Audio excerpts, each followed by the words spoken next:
Welcome back, everyone. In this video, I'm going to discuss a method of rabbinic interpretation that I've talked about in other videos as well. To review how this method works, let's first begin with a humorous parody.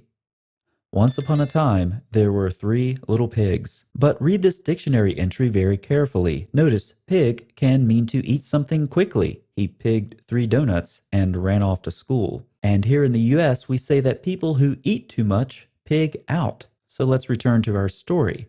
Since pig can refer to a person who pigs out on too many donuts, this story could actually be interpreted as follows. Once upon a time, there were 3 little people who ate way too many donuts. But that's not how the story goes.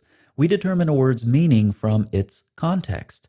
And in the context of the story of the 3 little pigs, it's not referring to people who eat donuts. With all due respect to our Jewish friends, much of rabbinic exegesis isn't a whole lot better. Here's another example to add to what we've discussed in previous videos. Notice that Genesis 8:1 and Esther 7:10 use the same Hebrew words for subsided, but God remembered Noah and all the beasts and all the livestock that were with him in the ark, and God made a wind blow over the earth, and the waters subsided. So they hanged Haman on the gallows that he had prepared for Mordecai.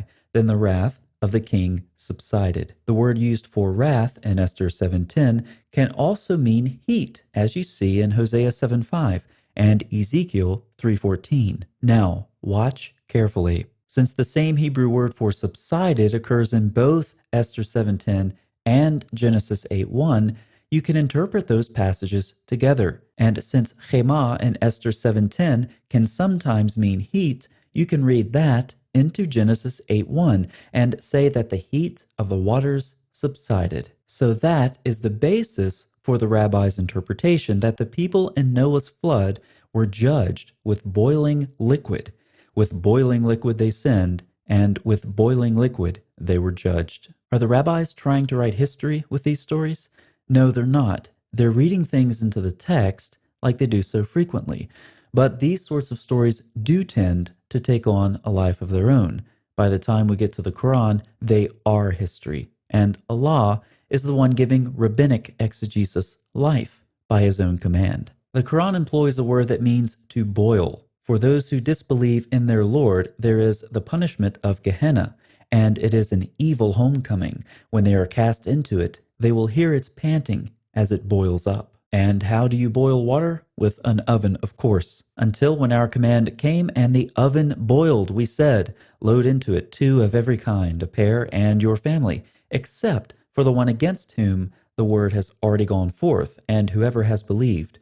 But only a few had believed with him. So we inspired him, build the ship under our eyes and our inspiration.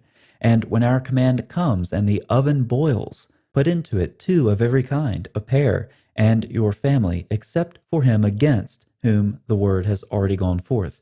Do not address me concerning those who have done evil. Surely they are going to be drowned. Note that the loan word the Quran uses for oven corresponds closely to the Hebrew and Aramaic words, which also mean oven.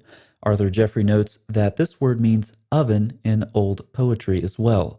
I'm stressing this because some translations, like Yusuf Ali's, are clearly lacking when they say that the fountains of the earth gushed forth. So the ovens boiled and heated the floodwaters of judgment in the Talmud, and later in the Quran. Once again, rabbinic exegesis becomes history in the Quran. The boiling motif is elevated from a literary device in the Talmud to something that actually happened at the command of Allah. Thanks for watching.